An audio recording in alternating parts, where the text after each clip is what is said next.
Bonjour à tous et bienvenue pour ce nouveau webinaire. Je me présente, je suis Anaïs, chargée de communication digitale chez Welly. Qui est Welly? Welly est votre partenaire santé et bien-être associé à votre mutuelle d'entreprise. Nous mettons à votre disposition des services de la vie quotidienne et des moments difficiles.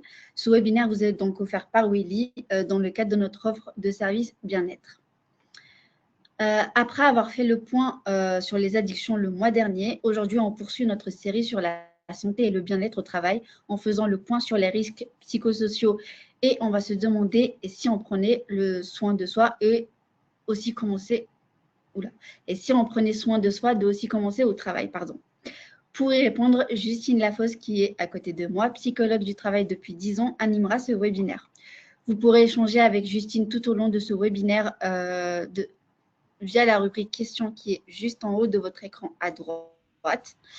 Je laisse maintenant la place à Justine pour animer ce webinaire et on se retrouve un peu plus tard. Très bon webinaire.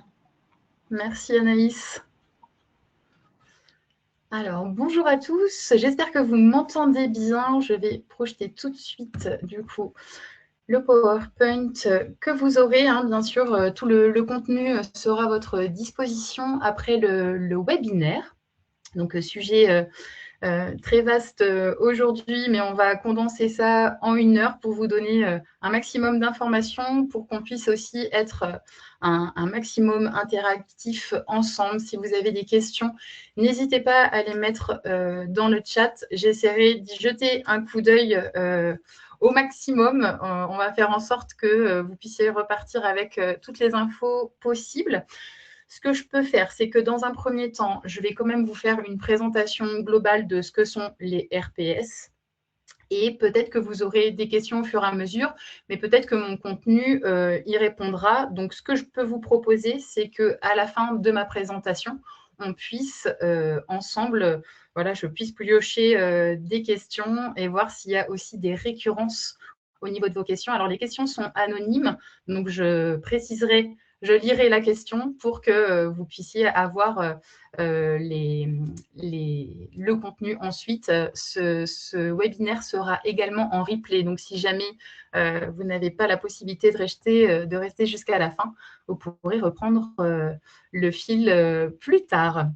Alors, je vais commencer tout de suite. Alors, le webinaire est porté par Welly, donc que je remercie, et aussi Goldmap pour un organisme de formation spécialisé en prévention santé et qualité de vie au travail que je représente aujourd'hui.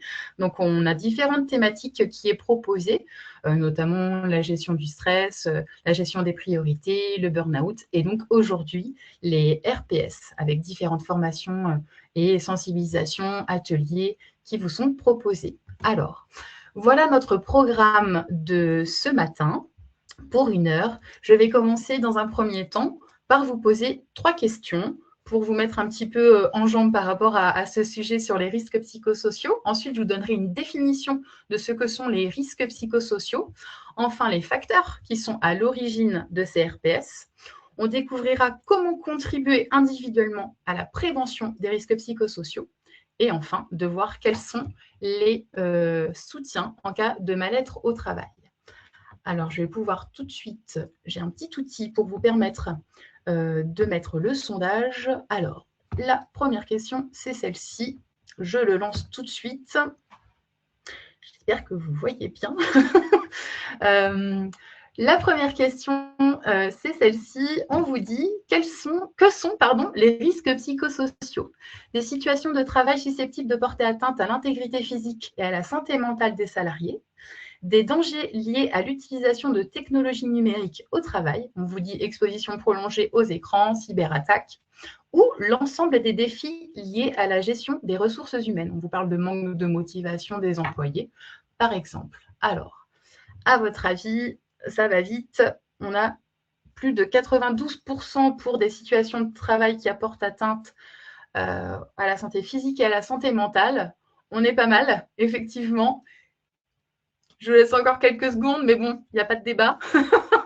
Je vous partage tout de suite les résultats. Et effectivement, c'est tout à fait la bonne réponse. Réponse 1, les risques psychosociaux, ce sont des situations de travail qui sont susceptibles de porter atteinte à l'intégrité physique et à la santé mentale des salariés, alors notamment à travers le stress, les violences internes ou externes et aussi l'épuisement professionnel. On en reparlera bien sûr tout au long du webinaire. Question numéro 2. On vous dit les troubles, alors je vais vous l'installer tout de suite, mais je la pose tout de suite à l'oral, les troubles musculo-squelettiques, les TMS, peuvent trouver leur origine dans des risques psychosociaux. Et là, on vous demande, est-ce que c'est vrai ou est-ce que c'est faux? Alors, les troubles musculo-squelettiques peuvent trouver leur origine dans des risques psychosociaux. À votre avis, est-ce que c'est vrai ou est-ce que c'est faux? Là aussi, ça va vite. 98% ou 99% de vrai. Exactement, vous avez tout à fait raison. Les troubles musculo-squelettiques trouvent effectivement leur origine là-dedans. En fait, les RPS impactent du coup la santé physique. Vous pouvez avoir des maux de dos, tout ensemble des troubles musculo-squelettiques, les lombalgies, les cervicales qui peuvent prendre aussi quand on est en stress chronique parce que le corps est en tension. À partir du moment où on a du stress, on n'arrive pas à gérer la situation, eh bien, on se tend. Donc, effectivement, vous avez raison, c'est vrai. Troisième et dernière question. Hop, je vous la mets tout de suite. Je lance le sondage et je vous pose la dernière question. Les menaces ou insultes provenant de personnes extérieures à l'entreprise ne sont pas considérées comme des risques psychosociaux. À votre avis, est-ce que c'est vrai ou est-ce que c'est faux? Donc, les menaces ou insultes provenant de personnes extérieures à l'entreprise ne sont pas considérées comme des risques psychosociaux. À votre avis, est-ce que c'est vrai ou est-ce que c'est faux?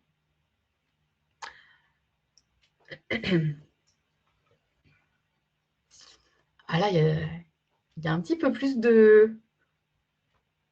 Ok, ça monte encore. Je vous laisse quelques secondes. Prenez le temps.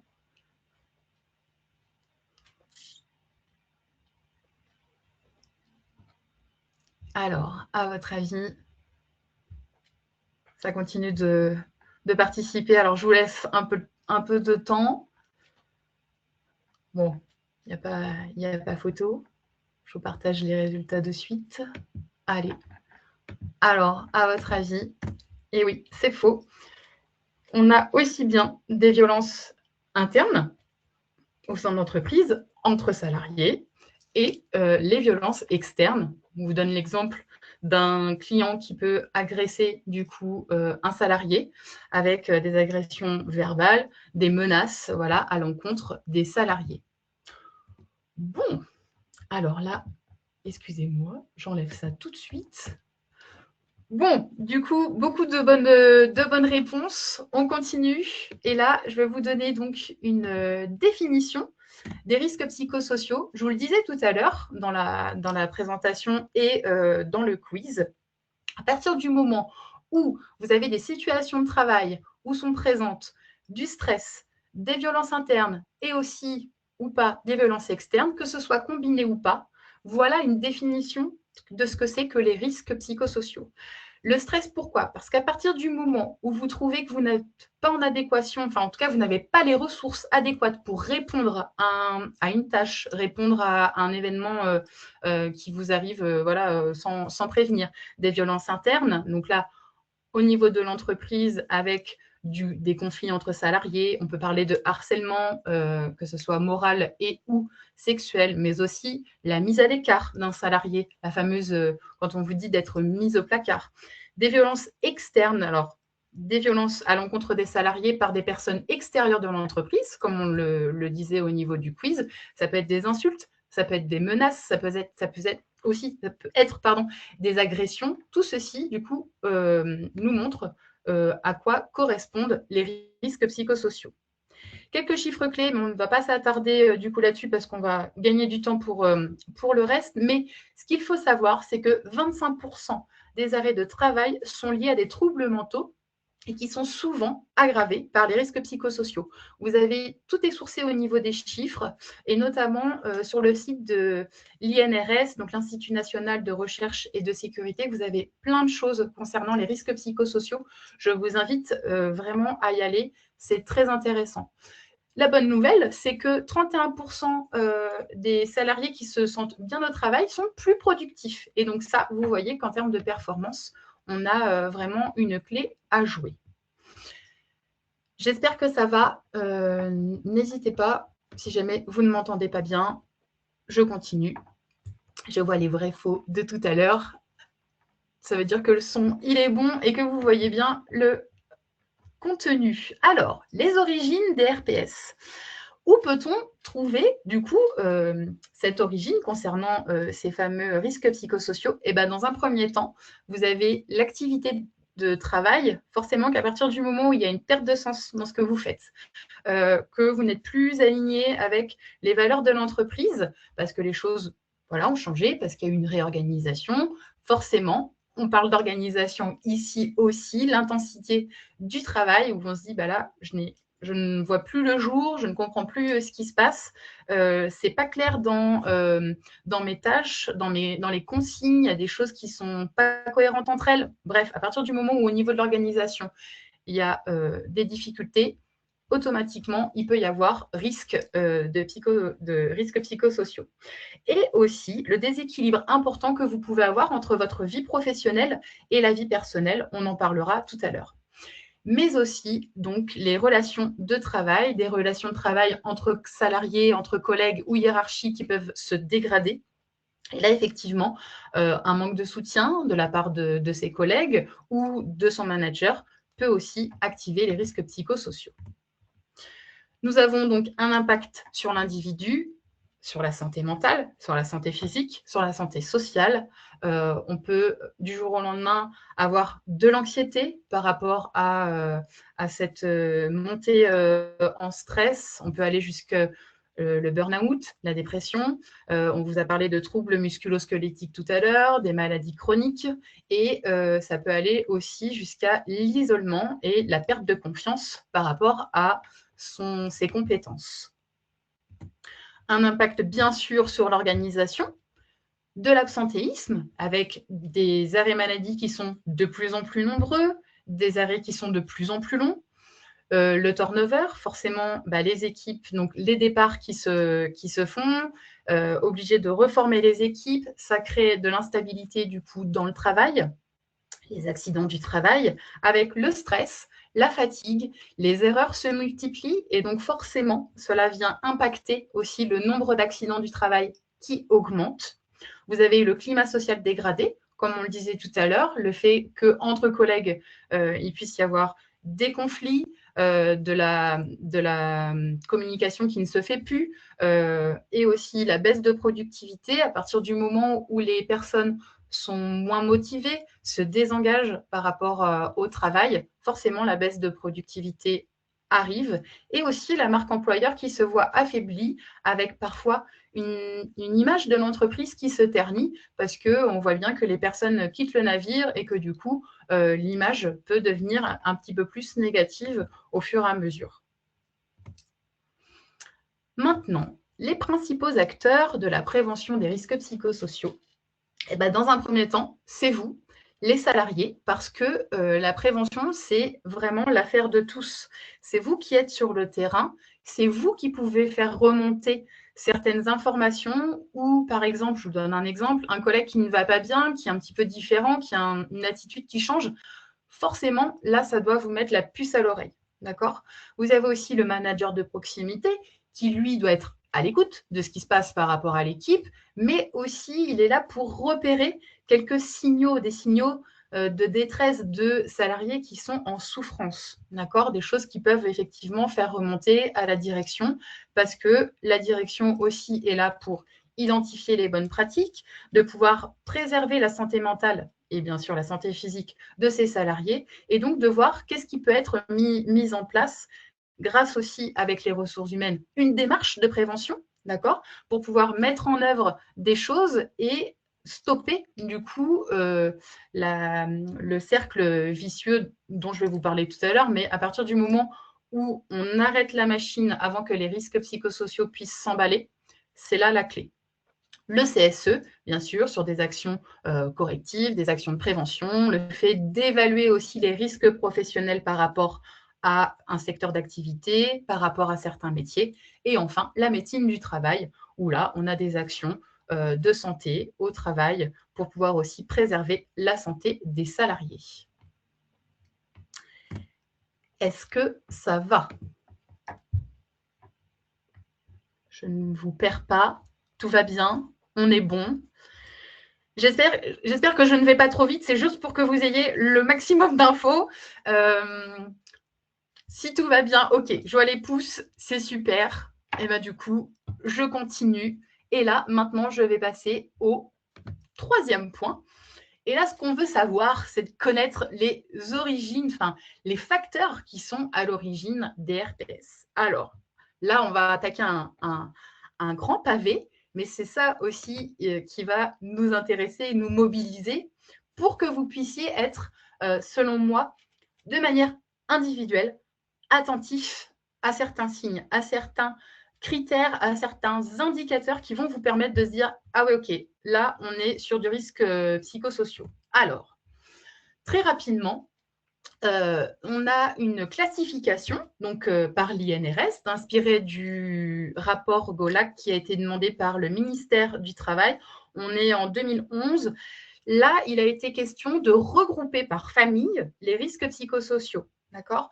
Nous, on a fait le choix. Alors, il y a 6 grandes familles, mais pour que ça soit plus facile à appréhender, l'objectif ici, c'est que la famille intensité et complexité du travail et horaires difficiles ont été séparées en 2. D'accord ? Donc là, vous avez les 7 familles de facteurs de risques psychosociaux. Ce qui va nous intéresser ici, c'est de les prendre une par une et de voir de quoi il s'agit pour chaque famille. D'accord ? Donc là, ce sont les indicateurs. Et à l'intérieur, je vais vous donner les facteurs de RPS. Alors, ce qu'il faut savoir quand même avant de vous présenter ça et ne pas affoler l'Assemblée, c'est qu'il y a des facteurs sur lesquels on ne pourra pas agir parce que ce sont des facteurs, des conditions de travail qui sont inhérentes en fait à l'activité. D'accord ? Il y a des métiers, vous allez le voir, sur lesquels, oui, il y a des horaires de travail difficiles. Oui, on a des conflits de valeurs, des fois par rapport à certains publics. On y reviendra bien évidemment. Mais ce n'est pas parce qu'ils… dans l'idée, c'est qu'il faut quand même les identifier. D'accord ? Des fois, on ne peut pas forcément agir dessus, mais l'objectif, c'est d'en avoir conscience et de pouvoir identifier ça. On y va tout de suite. Je vous donne le premier. Intensité et complexité du travail. Donc ça, c'est l'indicateur. Et à l'intérieur, vous avez un nombre de facteurs en lien avec les contraintes de travail qui sont compliquées.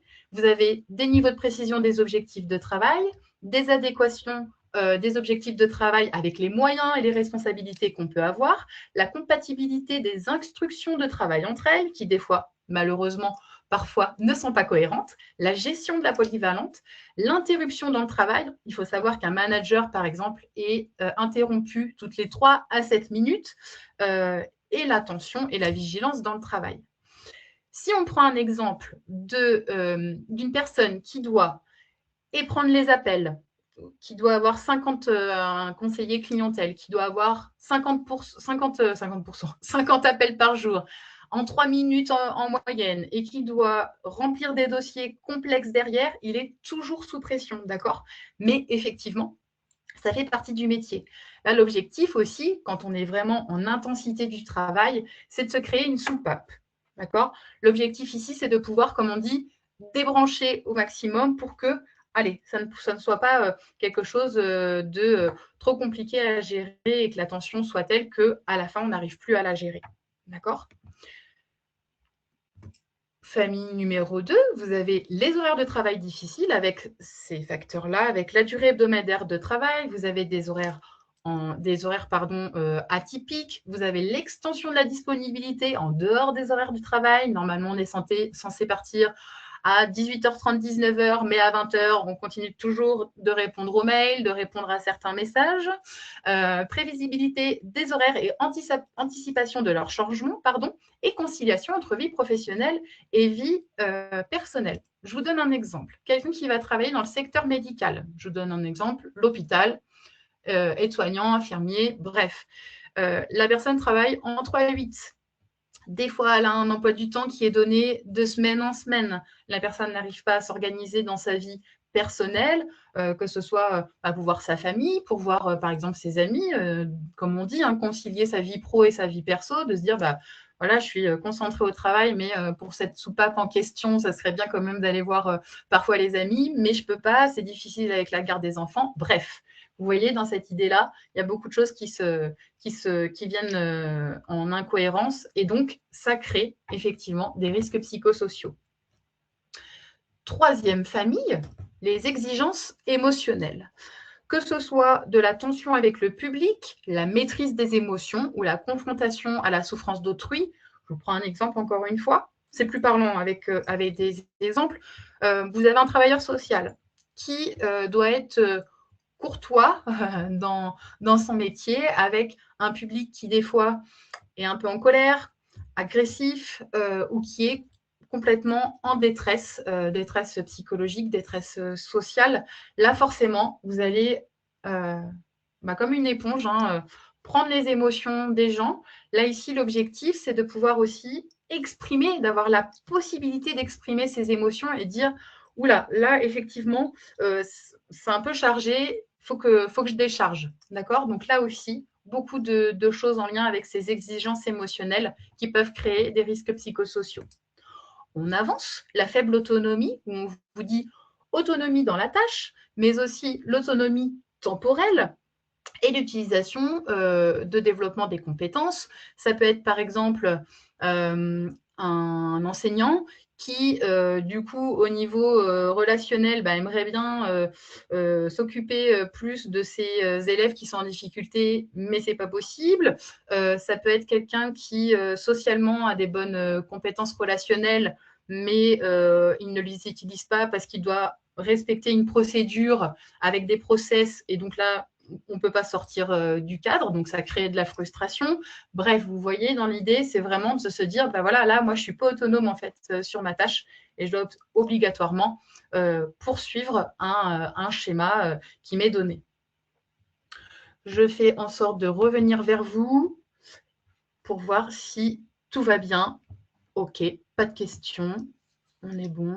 Est-ce que l'oubli me semble là ? Je regarde en même temps. Tac, ça va. Je vois des réponses aussi. OK, des questions sur le burn-out. OK, je vais essayer de voir ça. Je me le note dans un coin de ma tête. OK. Allez, je continue sur les grandes familles pour que vous puissiez avoir la globalité. Hop. Et donc, nous avons les rapports sociaux au travail qui peuvent être dégradés. On vous parle de soutien de la part des collègues. On vous parle des supérieurs aussi hiérarchiques, d'avoir ce soutien, de savoir qu'on peut être en désaccord avec certains collègues, de dire moi, ce n'est pas ma vision des choses, mais voilà, il faut faire avec. Et aussi la reconnaissance dans le travail. Je vous donne encore un exemple pour que ça vous parle. Un manager qui a réussi un projet très complexe où il a dû vraiment mettre en place toute l'équipe pour y arriver, et derrière, au niveau de la direction, alors on n'en fait pas des généralités à chaque fois avec les exemples, hein, c'est juste pour vous donner un exemple, et moi j'en vois dans mon cabinet, donc ça me permet du coup d'être un peu plus concret. Et donc la personne, elle n'a pas de merci. Voilà, on parle de reconnaissance dans le travail, donc pas de merci. Pourtant, ça a été très compliqué à mettre en place. Elle en est fière, mais bon, ça ne répond pas trop positivement là-haut. Et en revanche, à partir du moment où il y a une petite erreur de commise, la personne est convoquée en disant là, ça ne va pas du tout. Qu'est-ce que ça crée à l'intérieur de soi? Ça crée l'impression d'être invisible quand ça se passe bien, et d'être un petit peu, c'est un sentiment, encore une fois, mais pointer du doigt quand ça ne va pas bien. Donc là, au niveau de la reconnaissance, ça crée de la dissonance. Et là, forcément que l'implication, elle va être ternie. On parle du burn-out tout à l'heure. Effectivement, à partir du moment où on est très impliqué, on s'investit fortement, et que derrière, il n'y a pas de reconnaissance, la reconnaissance au niveau du burn-out, ça amplifie au niveau des signaux. Mais je vais en reparler. Et enfin, pardon, pas enfin du tout, c'est l'avant-dernière, conflit de valeurs. Vous avez la qualité empêchée et le travail inutile, où là, clairement, on va dire un peu l'expression de non, mais en fait, là, ce que je fais, ça ne sert à rien. Je ne vois pas l'intérêt, ça ne fait aucun sens. Et là aussi, au niveau de l'esprit, au niveau de la frustration que ça peut générer, là, on est vraiment des fois à un seuil où on n'arrive plus à gérer. D'accord? Donc, au niveau de ça, et la qualité empêchée aussi, ça va être, par exemple, on a des outils un peu obsolètes, on a du matériel vieillissant, on a l'impression que le travail qu'on fait, il est bâclé, il n'est pas bien fait, ou on se dit, là, j'aurais pu faire mieux, mais je fais avec les moyens du bord, c'est OK. Et donc là aussi, ça vient contrebalancer cet esprit de conflit de valeurs qu'on a par rapport à nos tâches et par rapport à la qualité du travail rendu. Et enfin, la dernière famille, l'insécurité de l'emploi et du travail. Alors, vous avez comme facteur l'insécurité socio-économique et la conduite du changement dans l'entreprise. Ce qu'il faut savoir, c'est qu'à partir du moment où on est consulté, quand une entreprise va se réorganiser, ça permet de moins avoir de pression et moins de se faire des films et donc de stresser par rapport à la situation. Là, on vous parle d'insécurité socio-économique. Forcément qu'une entreprise qui va se réorganiser, les premières questions qu'on peut avoir dans notre tête, c'est est-ce que je vais garder mon poste?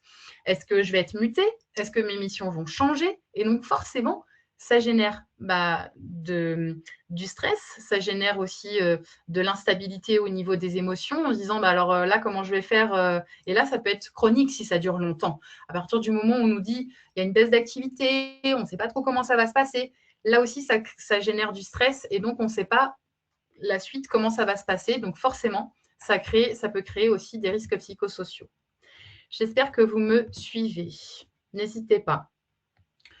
Quels sont les facteurs de RPS qui prévalent dans votre organisation? C'est une question que vous pouvez vous poser. C'est-à-dire qu'à partir du moment, je vois les pouces, super.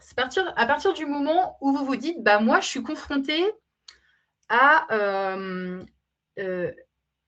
l'intensité du travail. Je peux être contrainte d'avoir quelqu'un avec qui je ne m'entends pas, où il y a des conflits entre les collègues, avec la hiérarchie, par exemple. Et là, c'est de se dire, OK, à mon niveau, qu'est-ce qui est plus important pour moi et qu'est-ce qui ressort dans mon organisation, dans mon environnement de travail.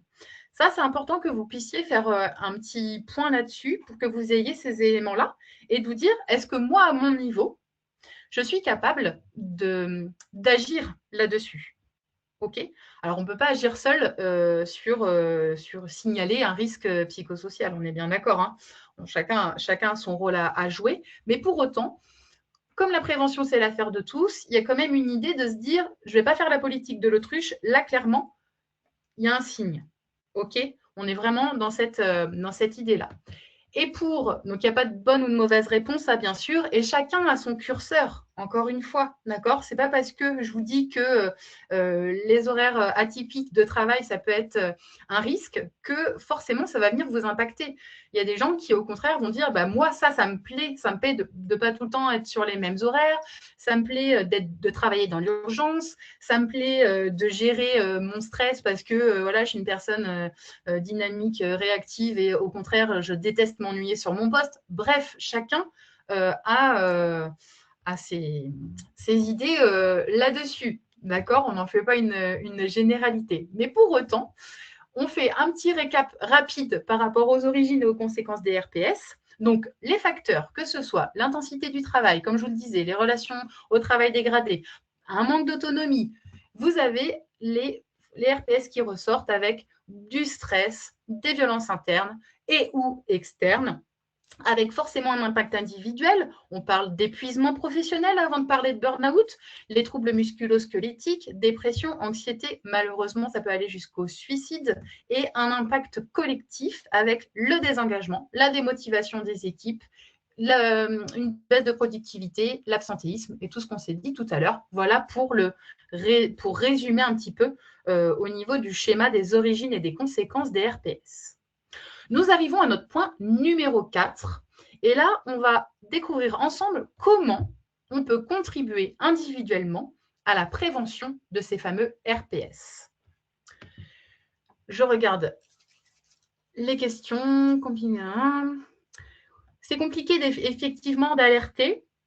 Des fois, on ne sait pas vers qui se tourner, mais vous allez voir, je vais vous donner des interlocuteurs internes, des interlocuteurs externes pour pouvoir dire les choses. Vous faites 50% du travail quand vous dites les choses, d'accord? À partir du moment aussi où il y a du soutien, plus il y a du soutien, moins la personne sera en détresse, d'accord? En détresse psychologique. L'isolement aggrave très fortement, là j'insiste fortement là-dessus, les risques psychosociaux. À partir du moment où vous voyez quelqu'un qui s'isole, ça dure 1 semaine, 10 jours, à partir de 10 jours, là déjà, il faut commencer à s'y inquiéter et aller vers cette personne-là, essayer d'engager le dialogue.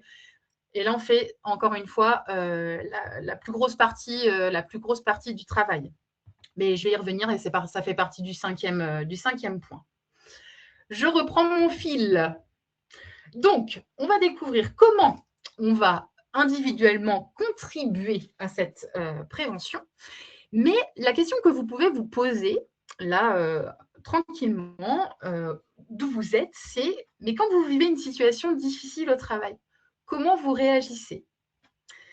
Souvent, moi, les personnes qui sont en souffrance au travail, ce qu'elles me disent, c'est bah, je dis rien.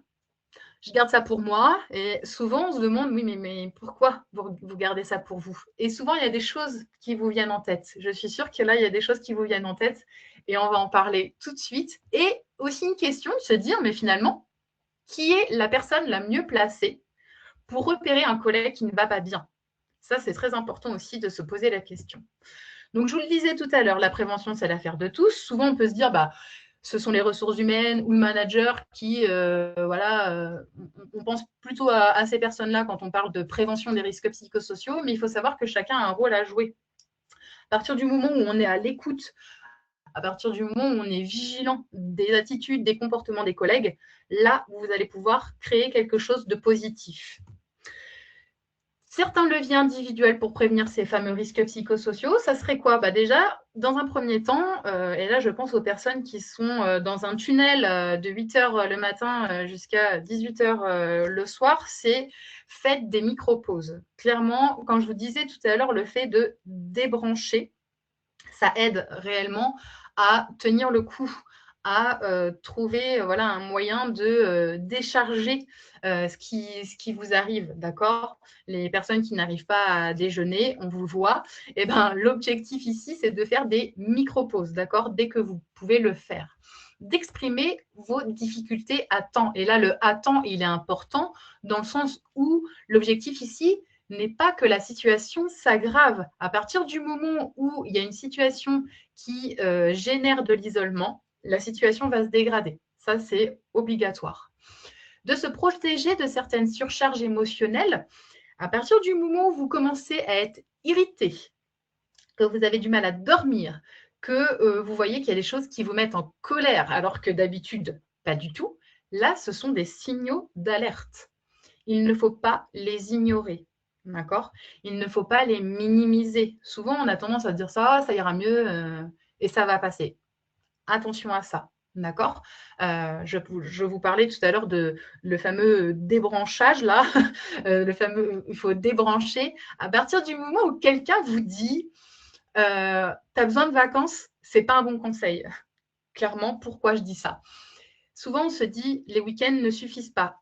Là aussi, ça doit être un signal qui vous permet de vous dire je n'arrive même pas à me reposer le week-end. D'accord? Tellement on est sous pression parfois et on a le petit vélo là qui cogite et du coup, attention au niveau de ça. Et donc, là aussi, c'est de pouvoir se protéger par rapport à ça. Pourquoi pas prendre du recul par rapport à la situation, en parler, ça fait du bien pour prendre effectivement un peu de recul.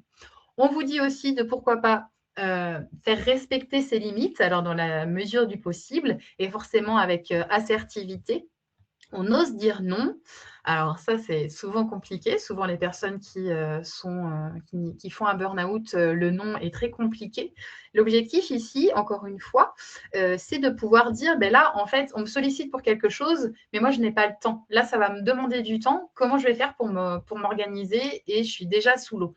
Là aussi, il est question de pouvoir mutuellement trouver un terrain d'entente en disant non, je ne vais pas pouvoir y arriver et je vais t'expliquer pourquoi. Mais vraiment d'avoir ce sentiment de je fais respecter mes limites. D'accord? On a des leviers pour agir collectivement. On célèbre nos succès. À partir du moment où il y a quelque chose qui a bien marché, eh ben, l'objectif aussi, c'est de fédérer, de consolider nos relations entre collègues. Pourquoi pas proposer de l'aide? Alors, l'objectif non plus, je vais arrêter de dire l'objectif. Là, ici, c'est de pouvoir donner l'aide à un collègue, mais sans pour autant se mettre en difficulté. On est bien d'accord. Parce que sinon, ça n'a aucun intérêt. En revanche, quand vous avez la possibilité de le faire, ça serait quoi? Est-ce que tu veux que je te donne mon aide pour préparer une réunion, pour relire un document, pour classer des dossiers parce que moi, de mon côté, c'est OK. Est-ce que tu veux un petit coup de main? Le fait d'être reconnaissant par rapport à du soutien qu'un collègue nous apporte, bien évidemment, de se dire ah bah là, tu as eu une bonne idée, c'est important de le souligner. Bref, toutes ces choses-là qui sont positives, de vous permettre de dire ah là, ça fait du bien, je me sens écoutée, je me sens soutenue et ça donne du plaisir au travail, ça donne envie de continuer. Et l'écoute active, mais on en reparlera, je gagne du temps, on en reparlera tout à l'heure. J'ai une petite question pour vous. À votre avis, qu'est-ce que ça veut dire que la contagion émotionnelle? Selon vous, ça veut dire quoi? Ça m'intéresse de savoir comment ça se passe. Alors, toujours des questions sur le burn-out. J'y reviendrai, bien sûr. Tac.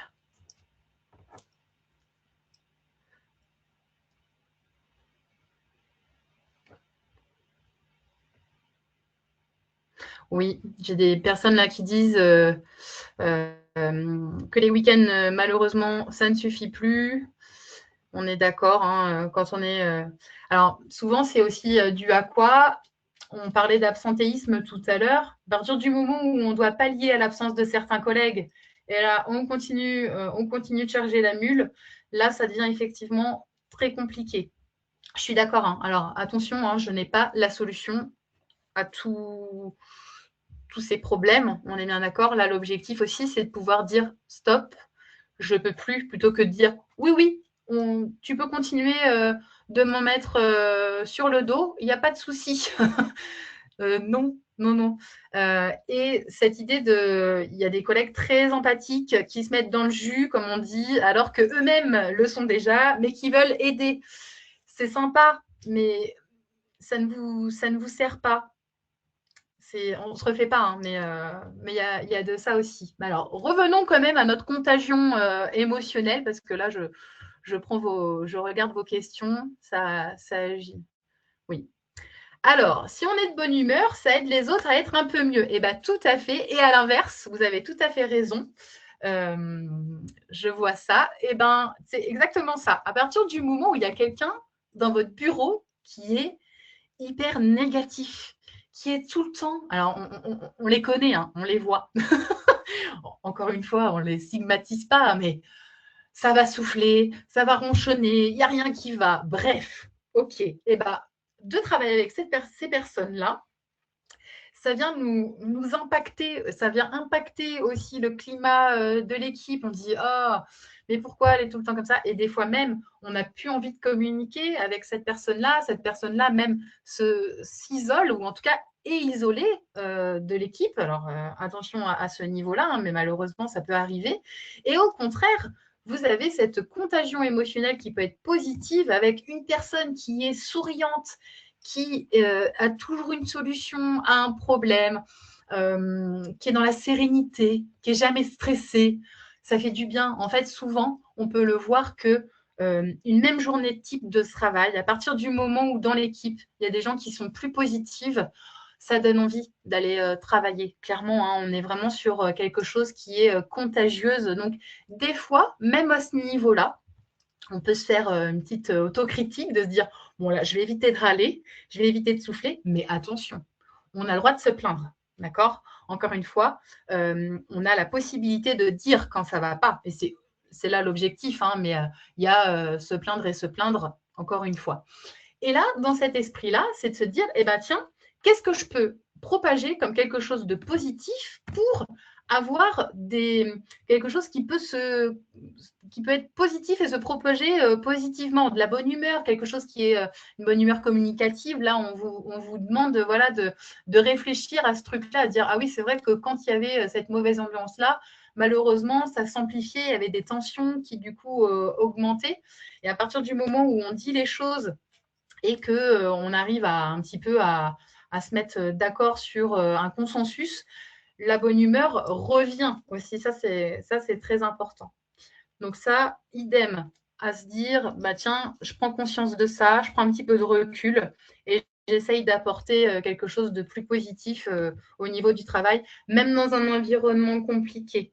Pour la petite histoire, j'ai eu certains secteurs d'activité où j'étais salariée avant, dans certains secteurs qui étaient très compliqués à gérer. Souvent, c'est les collègues qui nous tiennent. Hein. Il y a un peu de ça où on se dit « Ah, je vais travailler avec un tel, c'est chouette ». Et même des fois, quand le travail est très compliqué, le soutien qu'on a avec les collègues, avec la hiérarchie, comme on l'a vu sur certains facteurs dans la famille de relations dégradées, enfin voilà, relations qui peuvent être dégradées. Souvent, il ne faut pas que ce soit le seul rempart, d'accord? Parce que à partir du moment où on se soutient, mais il y en a un qui malheureusement flanche, un arrêt maladie, parfois ça peut faire un effet domino. Ça, souvent, on a pu avoir certains d'entre nous, cette expérience-là de dire « Ah là là, ça y est, on commence à plus tenir. » D'accord ? J'avance, je vois l'heure tourner. Le rôle et les limites du salarié dans la prévention, on a tous besoin d'exprimer une difficulté et il faut le faire. Je vous encourage vraiment à le faire. On a le droit de régler un petit conflit entre deux collègues si c'est vraiment quelque chose qui n'a pas été bien compris pour pouvoir un petit peu désamorcer. Mais attention, on n'est pas là pour endosser un rôle de médiateur. On est bien d'accord. On est là pour écouter un collègue en souffrance, de participer à une action de prévention comme vous le faites là. Mais on ne doit pas agir seul sur les conditions de travail. Ce n'est pas notre job, d'accord ?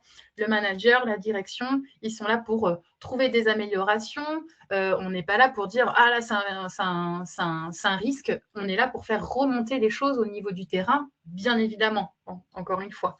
Mais là, l'objectif ici, c'est de pouvoir aussi se décharger de ça, de dire attention, et souvent aussi, quelque chose qui me vient à l'esprit pendant que je vous parle, à partir du moment où vous voyez que quelqu'un est vraiment pas bien et que vous vous inquiétez pour la santé mentale de la personne, faites-le de façon anonyme, mais faites remonter vos inquiétudes. C'est très important. Tac, on est au 5e point. J'avance. Alors, il arrive que si nous arrivions à garder sourire et de oui, c'est exactement sur la contagion émotionnelle. À partir du moment où on voit quelqu'un, voilà, avec le sourire et la rassurance aussi dans les yeux, quand on nous dit, alors, faut pas dire, mais non, ça ira, c'est pas ça, mais vraiment dire, ça va aller, on est là. On t'écoute et c'est le dernier point qu'on va voir ensemble, mais vraiment, l'objectif, c'est ça, c'est d'être attentif à ce qui peut se passer. Ah, j'ai des personnes qui sont un peu dedans, là, dans la négativité. On va essayer de... Et oui, c'est contagieux. Je le sais, clairement, on a tous, à un moment donné, fait les frais. Et des fois, les personnes ne sont pas conscientes de leur négativité pour elles. En fait, c'est un moyen de se soulager et une manière de s'exprimer.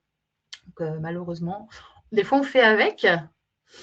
Le dernier point. L'idée ici, c'est de pouvoir mobiliser des soutiens en cas de mal-être au travail, que ce soit pour nous ou que ce soit pour nos collègues ou nos collaborateurs. Je vais vous poser une petite question et elle est assez pertinente dans le sens où ça peut faire écho avec des choses un petit peu plus profondes.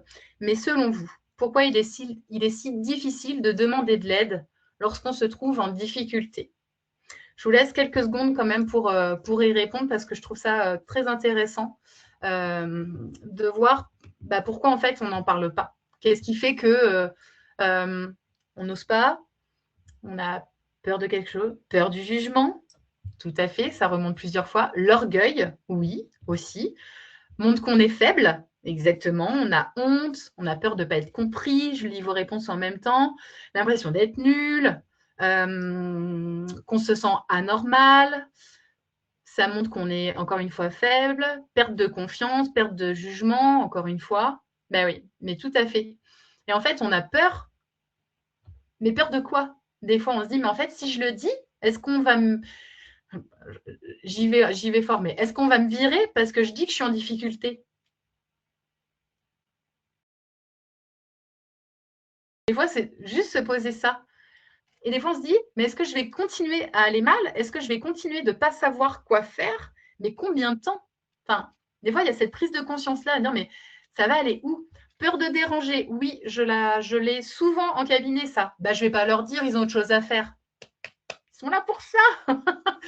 OK, parce que oui, les compétences peuvent être mises en question, mais à un moment donné, aussi, c'est de se dire, est-ce que j'ai le recul nécessaire pour me dire, bah là, il y a un truc qui ne va pas? Est-ce que je manque de compétences?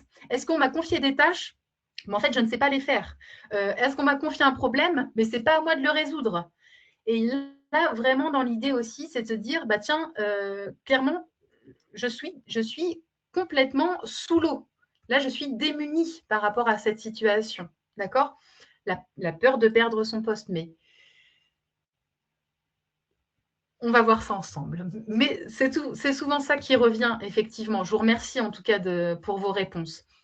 Effectivement, alors là, je vous donne une petite citation de Adam Grant qui vous dit « Demander de l'aide, ce n'est pas un signe de faiblesse, c'est un signe de clarté. À partir du moment où vous savez que vous êtes en difficulté, le tout, c'est de dire « Stop, là, ça ne va plus. Qu'est-ce qu'on peut faire pour moi ?» Il y a peut-être une formation qui peut être adéquate. Il y a peut-être quelqu'un qui pourrait se mettre à faire la tâche que vous, en peu de temps, ça peut être réglé. D'accord? Le tout, c'est de pouvoir agir vite. Je reprends tout à fait vos phrases de tout à l'heure et on va avancer vite parce qu'il est déjà 49. Et du coup, bah oui, on a peur de paraître incapable, on a peur de paraître incompétent, on ne veut pas déranger, alors qu'il y a des personnes qui sont dédiées pour vous aider. À partir du moment où vous êtes en difficulté, ils sont là pour ça. Il y a des personnes aussi qui se disent « Non, mais je vais régler ça tout seul, ça va passer. » allez, en 3 semaines, on n'entend plus parler. Bah non, en fait. Le truc de le mettre sous le tapis, là, de faire la politique de l'autruche, des fois, on peut s'isoler de manière inconsciente. Et là, encore une fois, comme je le disais, mais je le répète encore une fois, ça aggrave les risques psychosociaux. Et il y a d'autres personnes qui se disent, bah ouais, mais là, j'ai peur des conséquences, j'ai peur de perdre mon poste. Mais non. Mais des fois, c'est une fausse croyance, en fait, de se dire, je ne suis pas compétent, et bah, du coup, je vais finir au placard. Mais on évolue tous à un moment donné dans notre carrière. Il y a des choses qui se mettent en place. Même nous, des fois, on se dit, mais en fait, je ne vais pas faire le même métier pendant 20 ans. Bah, là aussi, il y a peut-être des choses aussi à voir. Est-ce qu'on a fait le tour de son poste? Est-ce que c'est un manque de motivation qui nous fait qu'on n'a pas envie d'aller au-delà? Attention, hein, je ne suis pas là pour vous blâmer. Je vous donne des choses pour que ça puisse faire écho dans votre esprit. Donc là, on a peur des conséquences, on a peur d'être stigmatisé, de se dire, bah voilà, c'est la personne qui gère plus et qui a du mal, alors que vous avez le droit. Là, le fait de signaler un mal-être, c'est une action de prévention, d'accord? Et c'est nécessaire et essentiel pour votre bien-être mental et physique. Je vous le disais très rapidement, des interlocuteurs internes à solliciter en cas de mal-être, eh bien oui, les collègues, forcément, on a toujours quelqu'un de confiance à qui on a envie de se confier et qui sera là pour nous écouter. Le manager de proximité, forcément. Certains ont des difficultés à communiquer avec leur manager, bah, choisissez une autre personne. Pourquoi pas, d'accord? Les représentants du personnel, si vous en avez, les ressources humaines, bien sûr, le référent SST ou QVCT, où lui, il veille à ces signaux-là, de se dire, bah, qu'est-ce qui se passe là? Effectivement, on pourrait peut-être voir pour une médiation, voir ce qui se passe. OK. Et aussi, la médecine du travail, elle est vraiment là aussi pour des aménagements de poste, dire bah là, la personne elle est en train de vivre quelque chose de personnel en lien peut-être avec sa santé, qui fait qu'elle ne peut pas gérer son poste aujourd'hui, qui a besoin d'un aménagement. Et là, elle est clairement en difficulté. Là, il ne faut pas laisser traîner ça. D'accord? C'est un exemple, hein, mais ça peut vous faire écho. des interlocuteurs externes, bien évidemment, une assistance juridique, un psychiatre, un psychologue, votre médecin traitant. J'allais dire première barrière, pas du tout, premier interlocuteur du coup à solliciter quand vous êtes mal dans votre travail, d'accord. Il pourra vous donner aussi des noms de spécialistes qui pourraient vous accompagner pour y voir plus clair, pour trouver des solutions.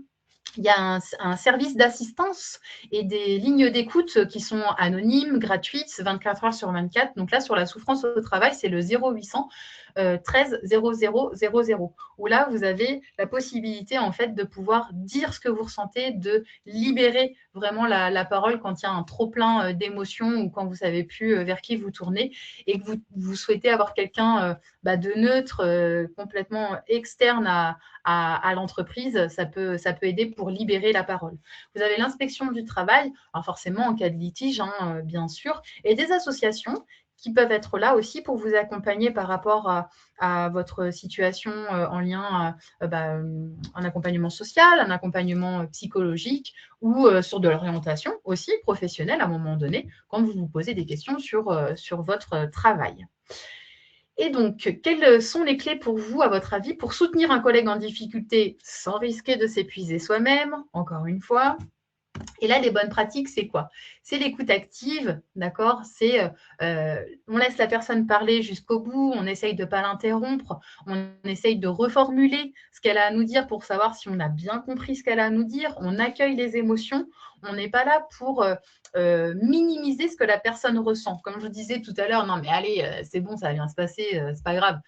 Peut-être que pour vous, c'est pas grave, mais pour elle, ça peut faire écho à un historique professionnel, à des choses qu'elle a déjà vécues avant. Et là aussi, ça peut faire peur de revivre des fois les mêmes situations.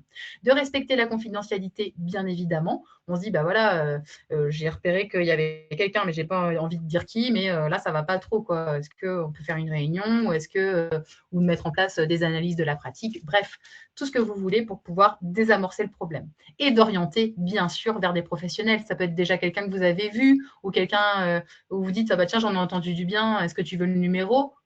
On essaye au maximum de donner ces infos-là. On avance. Et donc, les signes d'une écoute active, bien évidemment, comme je vous le disais, reformuler, poser des questions, mais c'est aussi avoir une posture, un effet miroir, un contact visuel en disant c'est bon, je t'écoute, d'accord? On n'est pas en train de taper, on n'est pas en train d'écrire un mail quand une personne est en difficulté à côté de toi parce que la personne, elle ne voudra pas se confier. Il reste 5 minutes. L'objectif ici, là, c'est que vous puissiez redescendre un petit peu en pression et de savoir qu'est-ce que vous ressentez par rapport à tout ce qui a été dit là en présentation, ce que vous retenez aussi et pourquoi pas ce que vous décidez par rapport à cette présentation. Et il y aura du coup peut-être Anaïs qui doit revenir aussi à un moment donné. Je lis vos questions comme ça va me permettre de voir ce que je peux faire pour répondre. Alors, qui est le référent SST? Vous le demandez à au niveau des RH. Normalement, vous avez la possibilité de le savoir. Hein. D'accord. Anaïs est de retour. Oui, je suis là. Parce que du coup, Anaïs a autre chose à vous présenter aussi. Hop, je le mets tout de suite. Exactement. Voilà. Rebonjour à tous. J'espère que ce webinaire vous a plu et surtout qu'il vous a été utile. Merci à Justine pour cette belle présentation. De mon côté, je vous donne déjà rendez-vous le 5 mars à la même heure pour un prochain webinaire consacré à la santé de la femme.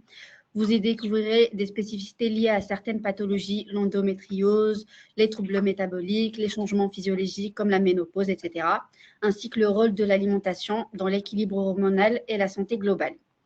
Pour vous inscrire dès aujourd'hui, je vous invite à scanner le QR code que vous voyez maintenant à l'écran. Et vous avez la possibilité aussi de cliquer sur le lien que je vous mettrai tout de suite dans, dans les questions. Et vous pouvez aussi également consulter l'ensemble de nos webinaires disponibles toute l'année. Et avant de vous laisser, Justine, si tu peux faire… voilà, parfait. Vous avez la possibilité de co-construire nos webinaires en répondant au questionnaire de satisfaction qui s'affichera directement à la fin de ce webinaire. Merci pour vos retours, précieux surtout pour vos suggestions sur nos prochains rendez-vous. Le replay sera disponible sur notre chaîne YouTube Service au pluriel Welly.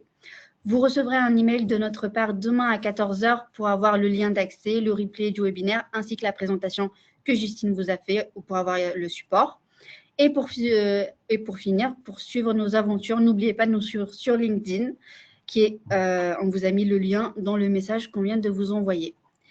Et je vous souhaite une excellente journée. Au revoir et à très bientôt. Merci Anaïs. À mon tour, je vous laisse un QR code que vous pouvez flasher pour qu'on puisse avoir, nous, du côté de Goldmap, de ce contenu, de savoir ce que vous en avez pensé. Ça nous serait vraiment utile pour savoir voilà, si vous avez apprécié cette présentation, si vous avez apprécié ma manière d'animer aussi. Vous pouvez m'évaluer par rapport à cette présentation d'1 heure. N'hésitez pas du coup à faire à afficher donc ce QR code. Ça prend vraiment 1 minute, de le faire. Je vais essayer de prendre quelques questions si jamais. Alors oui, vous aurez le support, hein, d'accord? Donc ça, vous pouvez reprendre le support quand il vous sera envoyé pour le reprendre tranquillement. Merci beaucoup. Je vois que cette présentation vous a plu, donc c'est chouette. On me parlait de burn-out. Je prends une petite minute par rapport à ça. Très rapidement. Dites-vous que le burn-out, c'est un petit peu les 3 I.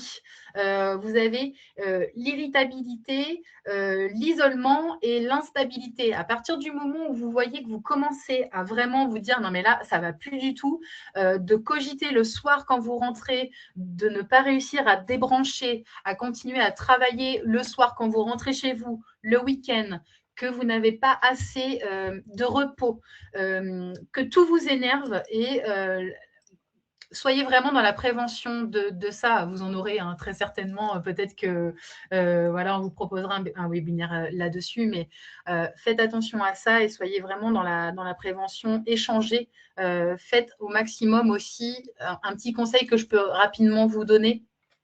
Quand je vous disais tout à l'heure de débrancher, ça peut être n'importe quoi. À partir du moment où vous faites autre chose que votre travail, c'est-à-dire vous vous intéressez à des loisirs, des choses qui n'ont vraiment rien à faire en lien avec votre travail, d'accord? Ça peut être un podcast, ça peut être aller vous promener, bref. Toutes ces choses-là vont vous faire redescendre vraiment au niveau du stress et de vous recentrer sur vous-même. Ça peut être de la respiration, ça peut être de la méditation, d'accord? Vraiment, alors on n'est pas en lien avec la spiritualité, hein, rien à voir, mais vraiment prenez du temps pour vous. Faites ce qui vous fait plaisir et même si ça vous demande un effort, demandez de l'aide aussi, c'est très important, d'accord? Parce que comme vous dites, là, je vois dans le chat, quand ça tourne toujours dans la tête, c'est qu'il y a de l'anxiété, d'accord? C'est le petit vélo un petit peu qui tourne et on n'arrive pas à enlever ces pensées parasites. À partir de ce moment-là, faites signe. Faites signe vraiment à quelqu'un, que ce soit un professionnel ou un collègue ou votre hiérarchie. Trouvez quelqu'un, oui, les 3 I dans le sens irritabilité, isolement et instabilité. D'accord? Ces 3 choses-là peuvent nous alerter jusqu'à arriver au burn-out. Voilà. Et alors, des fois, parfois, ça ne suffit pas, mais vraiment, l'objectif, c'est ça. D'accord? C'est très, très, très, très important. Est-ce qu'il y aurait d'autres questions? Je regarde très rapidement. Mais oui, les douleurs à la poitrine, c'est ça. Hein. On n'arrive pas à respirer et souvent, on a l'impression d'être en apnée. Faites ce travail en conscience de dire, mais est-ce que je suis réellement en train de respirer là? Des fois, on a un peu l'impression d'avoir la respiration coupée. OK? Faites attention aussi à ça. Tac, tac, tac. Très rapidement, allez, il reste 1 minute. Je déborde 1 minute. Quand vous êtes en difficulté avec vos collègues, idem. Moi, je pense qu'à partir du moment où on en parle à quelqu'un qui est complètement objectif, à la situation qui est à l'extérieur de l'entreprise en le disant, en formulant. Il y a des choses qui vont vous venir à l'esprit. Et peut-être que le fait d'avoir accumulé beaucoup de choses, beaucoup de facteurs, du coup, en lien avec les risques psychosociaux, c'est un peu la cocotte minute, quoi. On se dit, par quel bout je dois commencer, comment je fais, enfin voilà. Donc cette idée-là aussi, c'est quand on a un professionnel en face de soi, lui, il va vous permettre de compartimenter les choses. Qu'est-ce qui est le plus important à gérer? Et souvent, après, en découlent les choses où vous dites, j'ai réglé ce truc-là, et ces choses-là, maintenant, me semblent plus vivable. C'est OK, ça devient moins compliqué. Enfin, voilà. Alors, quand on doit faire prendre conscience à une tierce personne, soit c'est parce que la personne elle est mal, clairement vous prenez un café avec elle et vous lui dites, j'ai l'impression qu'en ce moment ça va pas bien, est-ce que je me trompe?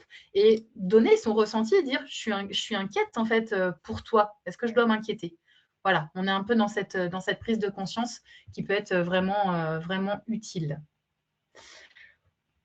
Voilà, est-ce qu'on est bon? Ah, quand il y a des symptômes, oui, il faut faire attention, hein. D'accord? Les symptômes sont là aussi pour vous dire alerte, le corps vous parle, hein. Donc faites attention à ça. Et je vous en prie, il y a vraiment avec plaisir. Pas d'autres questions?